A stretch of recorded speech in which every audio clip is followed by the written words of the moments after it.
Sabihin mo kung ayaw mo, bulong ni Rodel. Pero sa bawat salitang lumalabas, mas lumalakas ang tibok nila. At si Joey, sa unang pagkakataon mula nang umupo sa pwesto, mula nang dumami ang bigat sa balikat niya, ay tumingin ng hindi na bilang isang mayor, kundi bilang taong naghahanap ng init. Hindi na siya nagsalita, hindi na siya nagbigay ng utos, hindi kailangan.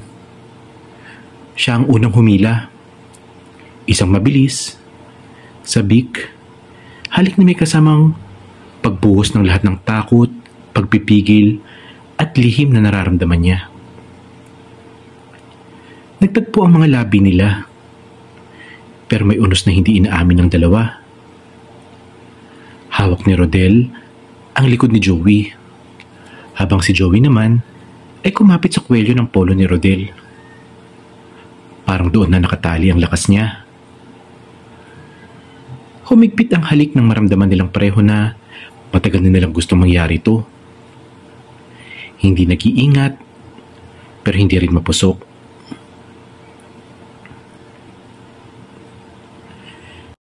May mga kwentong deserve pakinggan. Kung bago ka pa lang dito sa Kilig Central, mag-subscribe ka na at samahan kaming buhayin ng mga kwentong puno ng damdamin at pag-ibig. Dahil baka ang maririnig mo ngayon ay kwento mo na rin. Mainit ang tanghali nang ideklara ang bagong halal na mayor ng San Rafael. Si Joey Alcaraz, 25 anyos, pinakabatang mayor sa kasaysayan ng bayan.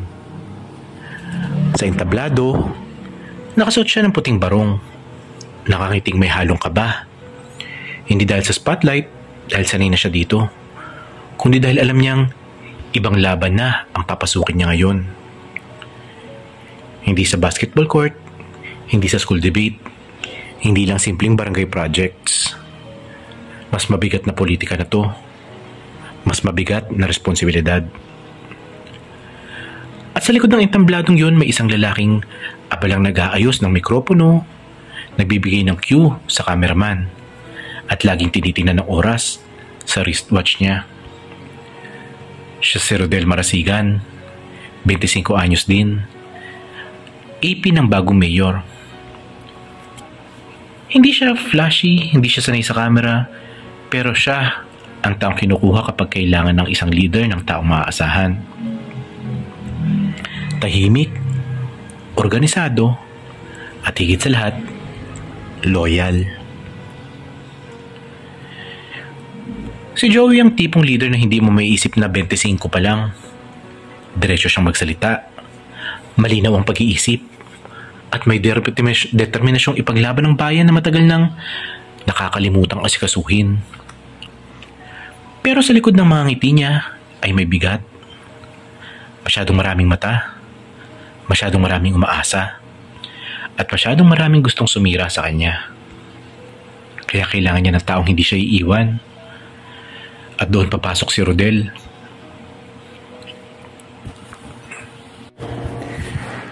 Si Rodel ay galing sa pamilya ng middle class na abala sa kanilang maliit na negosyong printing shop. Hindi niya inakalang makakapasok siya sa munisipyo, lalo pa sa posisyong malapit sa pinakapinuno. Pero nang ipakilala siya sa gabinete bilang bagong personal assistant to the mayor, hindi niya alam kung matutuwa ba siya o kakabahan. Responsibilidad, time management, pagpapaalala ng schedule, pagbabasa ng sulat, pagharaw sa mga taong hindi makakaharap ni mayor. At higit sa lahat, siya ang unang nakakakita sa pagod ng batang mayor na buong mundo ang pasan. Pagkatapos ng inauguration speech, bumaba si Joey ng entablado at huminga ng malalim. Rodel, tawag niya. Parang matagal na silang magkakilala kahit pangalawang araw pa lang nila parehas. Mayor, sagot ni Rodel. Diretso at kalmado. Kumusta? Maayos ba lahat? Mukha ba kung kinakabahan kanina? Sabay tawa ni Joey at medyo nahihiya. Hinitian siya ni Rodel. Hindi pilit, hindi rin naman formal, kundi ngiting tao na hindi ngiting politiko na plastic. Mukha po kayong handa naman, sagot niya. Kahit ako, kinakabahan nga para sa inyo. Napatawa si Joey at kahit saglit lang, nawala ang bigat sa balikat niya. Sa gabing yun, habang nagsascan ng mga documents si Rodel sa loob ng opisina, ay dumaan si Joey. Hindi ka pa uuwi? Tanong ng mayor. Hindi po muna, sagot ni Rodel. Gusto kong mauna muna kayo kaysa sa akin. Napahinto si Joey, hindi dahil sa sagot, kundi sa pagkatao ng kausap nito. Sa isang kwento kung saan ang mayor ay laging nasa harap at ang assistant ay laging nasa gilid, may naramdaman silang hindi dapat lumampas sa linya. Isang tahimik na pagtatagpo ng dalawang taong magkasing edad, magkaiba ng mundo, pero parehong gutom sa pagkakaintindi. Hindi pa nila alam, pero ang gabing yun, ang simula ng isang lihim na hindi dapat maging malaki, pero magiging bahagi ng kung sino ba talaga sila sa isa't isa. Unang linggo na ni Joey bilang mayor. Agad siyang inimbitahan sa Public Unity Forum sa Plaza ng San Rafael.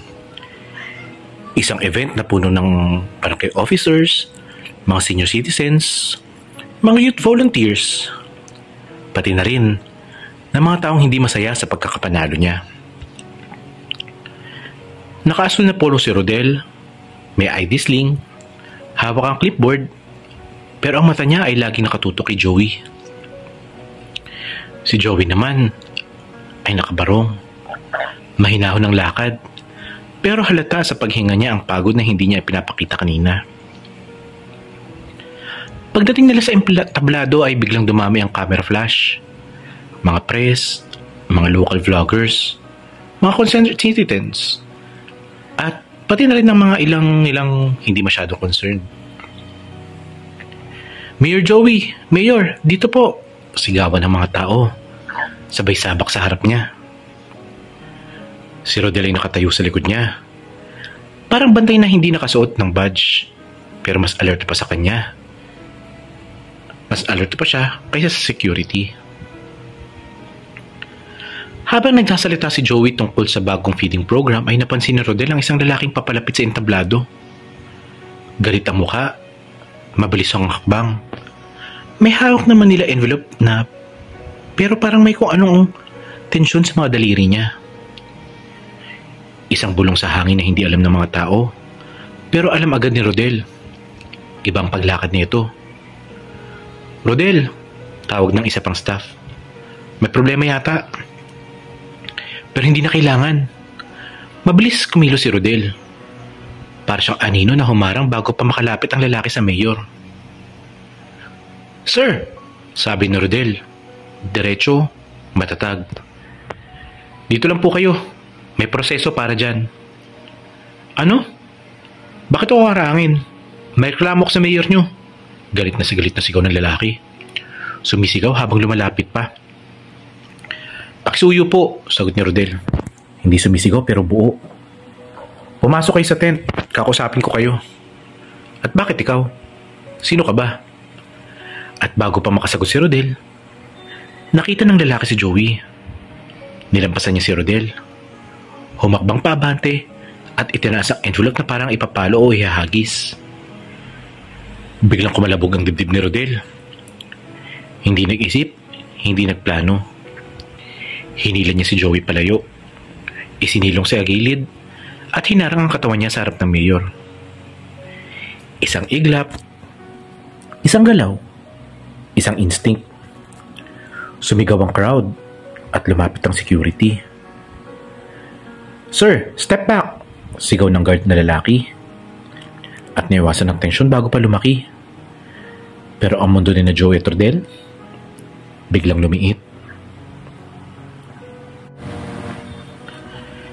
Nasa likod ng stage tent sila ngayon. Si Joey, nakahawak pa sa braso ni Rodel. Habang si Rodel ay hinihimas ang dibdib niyang naghahabol ng hininga. Rodel, bulong ni Joey. Halos hindi lumalabas ang boses. Bakit mo ginawa yun? Pwede kang mapahamak ah. Tumingin si Rodel. Napakalapit nila. Wala na ang crowd. Wala nang ingay. Sila na lang. Trabaho ko yun, Mayor, sagot ni Rodel. Pero biglang lumambot ang tono. Pero hindi lang yun ang dahilan. Tumitig si Joey. Hindi siya ngumiti. Hindi siya nagsalita. Pero nagbago ang mga mata niya. Para bang may sumindi na hindi niya kayang patayin. Rodel, bulong niya. Salamat. Hindi ko kaya kung hindi niya tinapos ang pangungusap. Pero ramdam niya. Ramdam nila pareho. At bago pa sila makadulas sa pagmumukha ng damdamin, may staff na sumilip. Mayor, ready na po uli kayo, ah? Sorry po. Umurong agad. At para silang dalawang taong nadampian ng malamig na tubig. Nagbawi ng tingin, nag-ayos ng hinga. Pero kahit naglalakad sila pabalik sa entablado ay isang bagay ang naiwan sa loob ng tent.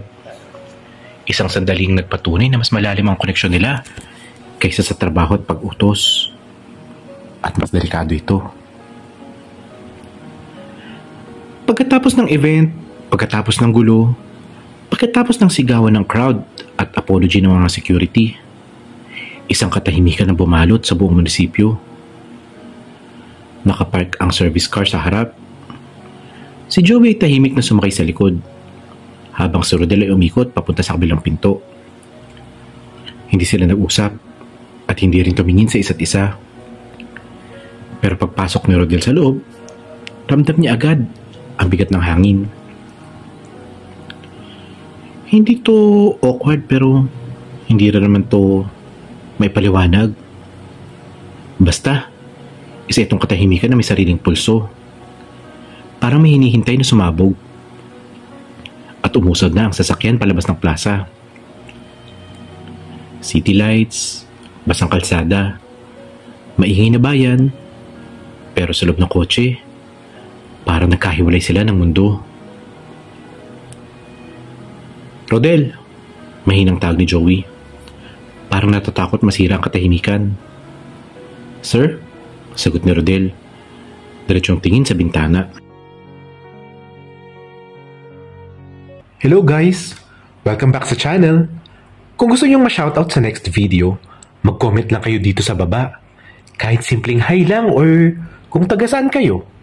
Binabasa ko lahat ng comments nyo. At baka kayo na ang susunod kong mabanggit. Kaya comment na para lagi kayong kasama sa kwentuhan natin dito. Salamat sa masugid na pagsubaybay, Carlos Bautista 5827 mula Pampanga. And salamat din sa iyo, Valyanoa from Quezon City. Hello Nilo Miado 3936 mula New Zealand. Magandang gabi.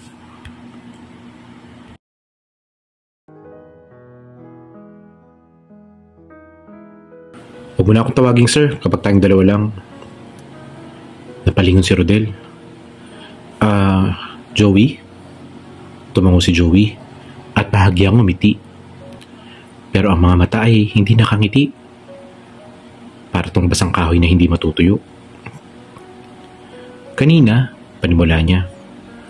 Nung hinila mo ko palayo, huminto ang sasakyan sa stoplight. Pulang ilaw na parang sinadya para tigilin silang dalawa.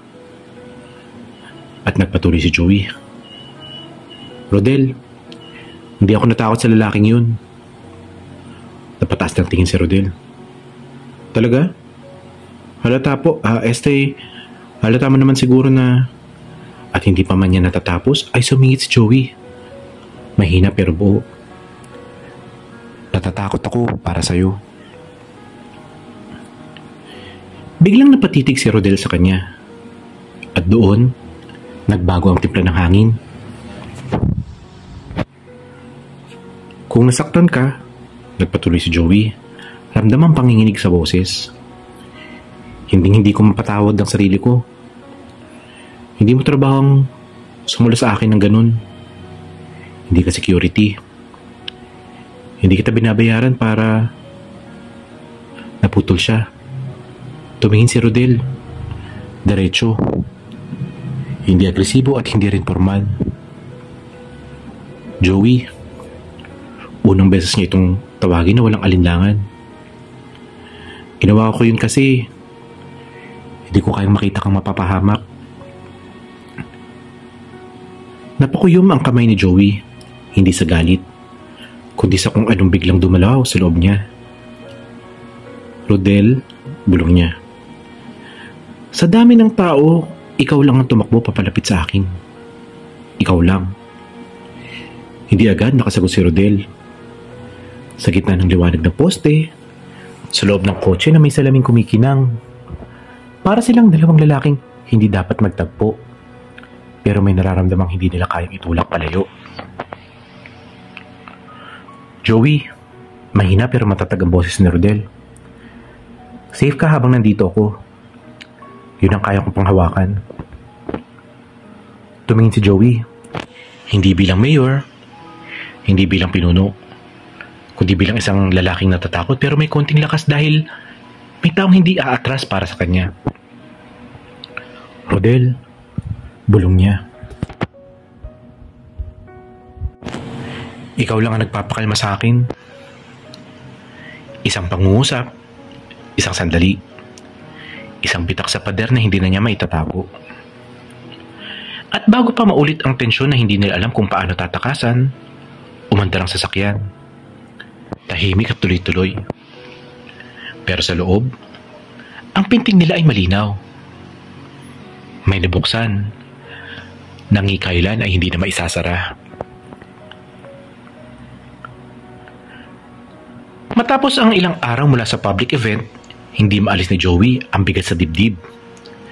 Hindi dahil sa trabaho, kundi dahil sa kung anong sinabi niya kay Rodel sa kotse. At kung paano tumingin si Rodel sa kanya. At kung paano sila parehong natahimik. Kaya isang gabi, habang halos tapos na ang gawain sa munisipyo ay dumaan si Joey sa opisina ni Rodel. Rodel, sabi niya, mas mahinahon, mas mababa ang tono at mas personal. Napatingin si Rodel mula sa laptop niya. Joey, may kailangan ka? Huminga si Joey ng malalim. Hindi ito tungkol sa politika, hindi ito utos, hindi trabaho. May rest house ako sa taas ng burol, sabi niya. Malapit lang, 15 minutes away. Tumigil si Rodel. Bakit? Gusto kong magpahinga saglit. Pwede mo ba akong samahan? Isang iglap, isang buntong hininga, isang tingin na hindi dapat nila pinapalalim. Meeting yun, dagdag ni Joey, pero ramdam nilang pareho na hindi yun ang totoo. Pero kung ayaw mo, pwede naman. Hindi, biglang putol ni Rodel. Sige, mag-aayos lang ako.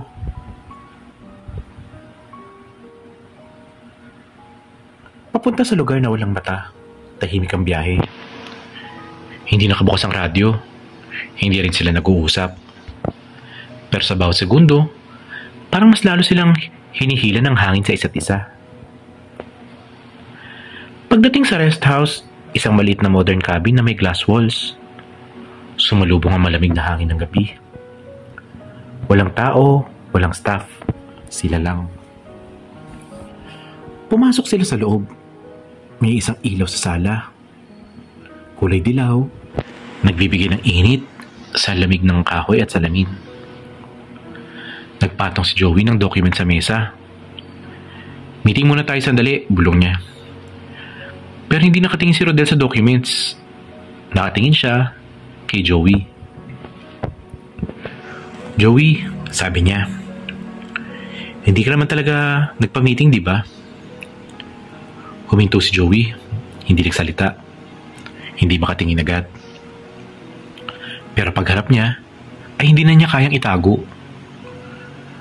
Ayaw kong mag-isa, sabi niya. Mahina at halos pabulong. Pero kapag ikaw ang kasama ko, hindi ako natatakot. Dahan-dahang lumapit si Rodel. hanggang wala na silang pagitan. Rodel, bulong ni Joey, pero hindi niya tinapos. Hinawakan ni Rodel ang braso ni Joey. Mahina na para bang nanghihingi ng permiso. Hindi niya hinila, pero hindi rin siya lumayo. Sabihin mo kung ayaw mo, bulong ni Rodel. Pero sa bawat salitang lumalabas, mas lumalakas ang tibok ng puso nila. At si Joey, sa unang pagkakataon mula na umupo sa pwesto, mula nang tumami ang bigat sa balikat niya, ay tumingin ng hindi bilang mayor, kundi bilang isang taong naghahanap ng init. Hindi siya nagsalita. Hindi na siya nagbigay ng utos. Hindi na to kailangan. Siya ang hunang umila. Isang mabilis, sabik, na halik na may kasamang buhos ng lahat ng takot, pagpipigil at lihim na nararamdaman niya. Nagtagpo na ang mga labi nila, pero may unos na hindi inaamin ng dalawa. Hawak ni Rodel ang likod ni Joey, habang si Joey naman ay kumapit sa kwelyo ng polo ni Rodel. Parang doon nakatali ang lakas niya. Humigpit ang halik nang maramdaman nilang pareho na matagal na nilang gustong mangyari ito. Hindi nag-iingat, hindi rin nagmamadali, at lalong hindi rin mapusok. Pero sabik na sabik. Sabik na matagal na nilang tinatago. At nung maramdaman nilang pareho, na mahabol na sila ng hininga ay dahan-dahan silang naghiwalay. Hingal na hingal. Joey. Mahina, nanginginig ang boses ni Rodel. Hindi tayo dapat. Hinaplos ni Joey ang panga niya. Parang sinasabi, alam ko, pero nandito na tayo. Tama ka, sagot niya. Pero hindi ko kayang itanggi. Walang lumapit, walang lumayo. At sa tahimik na kubo sa burol, sa gitna ng gabing walang saksi kundi hangin, nabuo ang lihim na hindi dapat, pero hindi nila kayang pigilan. Kinabukasan sa munisipyo, ibang bigat ng hangin. Hindi na ito tulad ng kahapon, kung saan ang gabi ay tahimik at ang halik ay parang lihim na apoy. Ngayon, ang umaga ay parang may sugat na hindi alam kung paano hahawakan. Si Rodel ay maagang dumating. Nakaayos ang polo, bitbit ang envelope, at hindi makatingin kahit kanino. Pagpasok niya sa opisina ni Joey, kung saan nakabukas ang blinds at kumakalat ang sikat ng araw, parang lalo siyang sinisilaw ng konsensya. Mayor, mahina niyang tawag, formal at malayo. Parang kailanman ay hindi sila nagtagpo sa gabi. Napatigil si Joey sa pagbubuklat ng folder. Rodel, ang aga mo. Inilipag ni Rodel ang envelope sa mesa. Resignation letter ko po. Tumigil ang mundo. Hindi makagalaw si Joey. Hindi nangarap ang isip niya. Hindi nguminga ang dibdib niya. Para siyang binuhusan ng malamig na tubig na halo ng takot at pagkabigo. Ha? Anong? Bakit? Bulong niyang halos hindi marinig. Huminga ng malalim si Rodel, pero garalgal ang tono niya. Hindi ako dapat lumampas sa linya, Joey. Hindi ko dapat hinayaan ang sarili ko. Hindi tama. Assistant mo ko at mayor ka. May tungkulin ka at may tungkulin din ako. Lumapit si Joey. Hanggang halos magtagpo ang hininga nila tulad ng kagabi. Pero ngayon, hindi halik ang dala nito, kundi sakit. Rodel, pabulong na parang nagmamakaawa. Huwag mo akong iwan. Kailangan kita. Umiling si Rodel at bumabagsak ang balikat Yan ang problema. Namumuo ang luha sa mata niya kahit pilit niyang pinipigilan. Kailangan mo ba ako bilang assistant? Pero hindi mo ba ako kailangan dahil higit pa? Tumigil si Joey. Ramdam niya ang kurot na parang pinutol ang ugat sa dibdib niya. Rodel, sabi niya na mas mahina pero mas totoo. Hindi ko kaya magtrabaho kung wala ka sa tabi ko. Alam mo yan. Pero Joey, kinagat ni Rodel ang labi, hindi mapigilan ang panginginig. Paano kung ako maging dahilan para masira ang pangalan mo? Paano kung malaman nila? At paano kung masaktan ka dahil sa akin? Hindi agad sumagot si Joey. Tumingin siya sa sahig. Saka umatuli ang tingin na may lakas na hindi niya hinahanap noon. Lumapit siya ng tuluyan. Hinawakan si Rodel sa magkabilang braso. Hindi para higpitan, kundi para pigilan itong madurog. Kung mawawala ka, sabi ni Joey, masakit, diretso at totoo. Mas masasaktan ako. At doon, naghalo ang tiwala at takot. Puso at tungkulin, panunungkulan at pagnanasa. Tumulo ang luha ni Rodel. Joey, paano tayo? Huminga si Joey. Malalim, mabigat, pero may sagot na sa puso niya na hindi niya alam kung tama. Kahit hindi tayo pwede sa mata ng iba, bulong niya. Pwede ka sa buhay ko at hindi ko hahayaang mawala ka. Dahang-dahang bumagsak ang noo ni Rodel sa balikat ni Joey. At sumulo si Joey ng buong lakas. Hindi bilang mayor, kundi bilang lalaking nasaktan sa ideya ng pagkawala. Hindi sila naghalikan. Hindi sila nagyakap na may init. Pero ang yakap nila ngayon ay may bigat. Ng dalawang pusong pumipili, kahit alam nilang hindi madali. Hindi mo kailangang itapon ng sarili mo para protektahan ang isang taong mahalaga. At minsan, ang tunay na lakas ay pananatili, hindi ang paglayo. Sa mundong puno ng mapanuring mata at masasakit na salita, hindi lahat ng koneksyon ay dapat ipangalandakan. Pero hindi rin naman lahat ay dapat takasan. May mga taong talagang darating na hindi mo maiiwang piliin. Kahit bawal, kahit mahirap, kahit tahimik lang ang saksi. At kung tunay ang malasakit, hindi mo kailangan ng bandila. Ang kailangan mo lang ay ang katotohanan at katapatan. May mga kwentong deserve pakinggan.